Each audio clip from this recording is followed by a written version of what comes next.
ओम नमः शिवाय। आज हम आपको सुनाने जा रहे हैं महाशिव पुराण का विद्येश्वर संहिता का 13वां अध्याय, जो है सदाचार, संध्यावंदन, प्रणव, गायत्री जाप एवं अग्निहोत्र की विधि तथा महिमा। ऋषियों ने कहा, सूत जी, आप हमें वह सदाचार सुनाइए जिससे विद्वान पुरुष पुण्य लोकों पर विजय पाता है। स्वर्ग प्रदान करने वाले धर्ममय तथा नरक का कष्ट देने वाले अधर्ममय आचारों का वर्णन कीजिए। सूत जी बोले, सदाचार का पालन करने वाला मनुष्य ही ब्राह्मण कहलाने का अधिकारी है। वेदों के अनुसार आचार का पालन करने वाले एवं वेद के अभ्यासी ब्राह्मण को विप्र कहते हैं। सदाचार, वेदाचार तथा विद्या गुणों से युक्त होने पर उसे द्विज कहते हैं। वेदों का कम आचार तथा कम अध्ययन करने वाले एवं राजा के पुरोहित अथवा सेवक ब्राह्मण को क्षत्रिय ब्राह्मण कहते हैं। जो ब्राह्मण कृषि या वाणिज्य कर्म करने वाला है तथा ब्राह्मणोचित आचार का भी पालन करता है, वह वैश्य ब्राह्मण है तथा स्वयं खेत जोतने वाला शूद्र ब्राह्मण कहलाता है। जो दूसरों के दोष देखने वाला तथा परद्रोही है, उसे चांडाल द्विज कहते हैं। क्षत्रियों में जो पृथ्वी का पालन करता है वह राजा है तथा अन्य मनुष्य राजत्वहीन क्षत्रिय माने जाते हैं। जो धान्य आदि वस्तुओं का क्रय विक्रय करता है वह वैश्य कहलाता है। दूसरों को वणिक कहते हैं। जो ब्राह्मणों, क्षत्रियों और वैश्यों की सेवा में लगा रहता है शूद्र कहलाता है। जो शूद्र हल जोतता है उसे वृषल समझना चाहिए। इन सभी वर्गों के मनुष्यों को चाहिए कि वे ब्रह्म मुहूर्त में उठकर पूर्व की ओर मुख करके देवताओं का, धर्म का, अर्थ का, उसकी प्राप्ति के लिए उठाए जाने वाले क्लेशों का तथा आय और व्यय का चिंतन करें। रात के अंतिम प्रहर के मध्य भाग में मनुष्य को उठकर मलमूत्र त्याग करना चाहिए। घर से बाहर शरीर को ढककर जाकर उत्तराभिमुख होकर मलमूत्र का त्याग करें। जल, अग्नि, ब्राह्मण तथा देवताओं का स्थान बचाकर बैठें। उठने पर उस ओर न देखें। हाथ पैरों की शुद्धि करके 8 बार कुल्ला करें। किसी वृक्ष के पत्ते से दातुन करें। दातुन करते समय तर्जनी अंगुली का उपयोग नहीं करें। तदंतर जल संबंधी देवताओं को नमस्कार कर मंत्र पाठ करते हुए जलाशय में स्नान करें। यदि कंठ तक या कमर तक पानी में खड़े होने की शक्ति न हो तो घुटने तक जल में खड़े होकर ऊपर जल छिड़ककर मंत्रोच्चारण करते हुए स्नान कर तर्पण करें। इसके उपरांत वस्त्र धारण कर उत्तरीय भी धारण करें। नदी अथवा तीर्थ में स्नान करने पर उतारे हुए वस्त्र वहां न धोएं। उसे किसी कुने, बावड़ी अथवा घर ले जाकर धोएं। कपड़ों को निचोड़ने से जो जल गिरता है वह एक श्रेणी के पितरों की तृप्ति के लिए होता है। इसके बाद जाबाली उपनिषद में बताए गए मंत्र से भस्म लेकर लगाएं।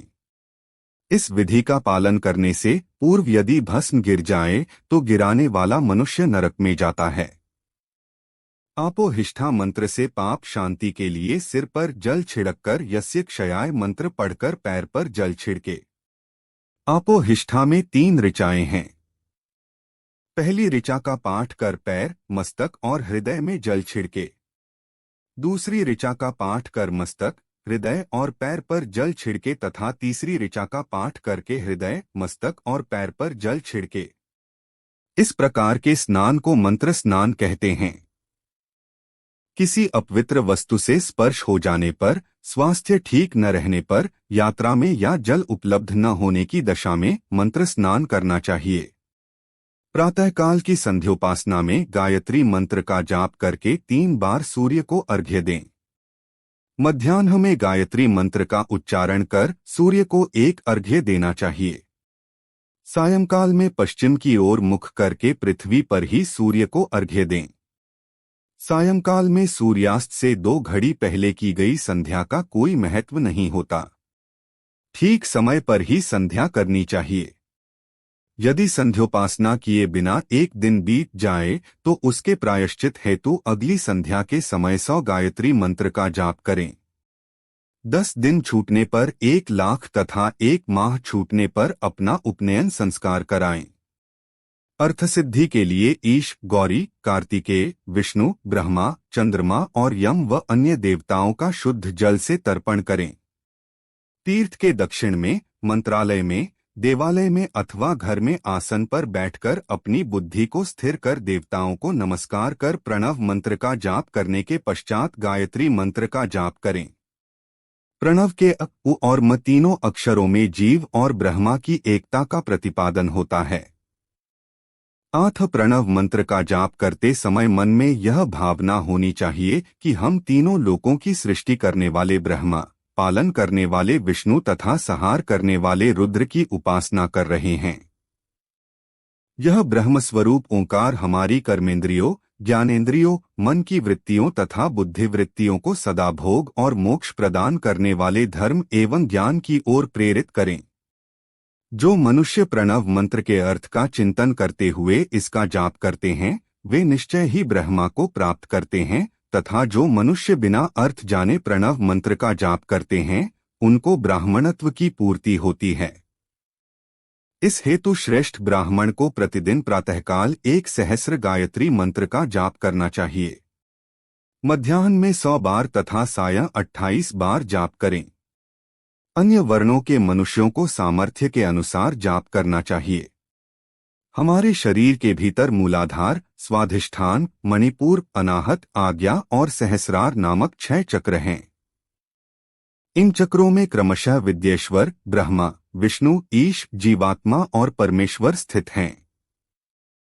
सद्भावना पूर्वक श्वास के साथ सोह का जाप करें। 1 सहस्र बार किया गया जाप ब्रह्मलोक प्रदान करने वाला है। 100 बार किए जाप से इंद्र पद की प्राप्ति होती है। आत्मरक्षा के लिए जो मनुष्य अल्प मात्रा में इसका जाप करता है, वह ब्राह्मण कुल में जन्म लेता है। 12 लाख गायत्री का जाप करने वाला मनुष्य ब्राह्मण कहा जाता है। जिस ब्राह्मण ने 1 लाख गायत्री का भी जप न किया हो, उसे वैदिक कार्यों में न लगाएं। यदि एक दिन उल्लंघन हो जाए तो अगले दिन उसके बदले में उतने अधिक मंत्रों का जाप करना चाहिए। ऐसा करने से दोषों की शांति होती है। धर्म से अर्थ की प्राप्ति होती है, अर्थ से भोग सुलभ होता है, भोग से वैराग्य की संभावना होती है। धर्मपूर्वक उपार्जित धन से भोग प्राप्त होता है, उससे भोगों के प्रति आसक्ति उत्पन्न होती है। मनुष्य धर्म से धन पाता है एवं तपस्याओं से दिव्य रूप प्राप्त करता है। कामनाओं का त्याग करने से अंतःकरण की शुद्धि होती है, उस शुद्धि से ज्ञान का उदय होता है। सतयुग में तप को तथा कलियुग में दान को धर्म का अच्छा साधन माना गया है। सतयुग में ध्यान से, त्रेता में तपस्या से और द्वापर में यज्ञ करने से ज्ञान की सिद्धि होती है। परंतु कलियुग में प्रतिमा की पूजा से ज्ञान लाभ होता है। अधर्म हिंसात्मक और दुख देने वाला है। धर्म से सुख व अभ्युदय की प्राप्ति होती है। दुराचार से दुख तथा सदाचार से सुख मिलता है। आठ भोग और मोक्ष की सिद्धि के लिए धर्म का उपार्जन करना चाहिए। किसी ब्राह्मण को 100 वर्ष के जीवन निर्वाह की सामग्री देने पर ही ब्रह्मलोक की प्राप्ति होती है। 1 सहस्र चांद्रायण व्रत का अनुष्ठान ब्रह्मलोक दायक माना जाता है। दान देने वाला पुरुष जिस देवता को सामने रखकर दान करता है, अर्थात जिस देवता को वह दान द्वारा प्रसन्न करना चाहता है, उसी देवता का लोक उसे प्राप्त होता है। धनहीन पुरुष तपस्या कर अक्षय सुख को प्राप्त कर सकते हैं। ब्राह्मण को दान ग्रहण कर तथा यज्ञ करके धन का अर्जन करना चाहिए। क्षत्रिय बाहुबल से तथा वैश्य कृषि एवं गोरक्षा से धन का उपार्जन करें।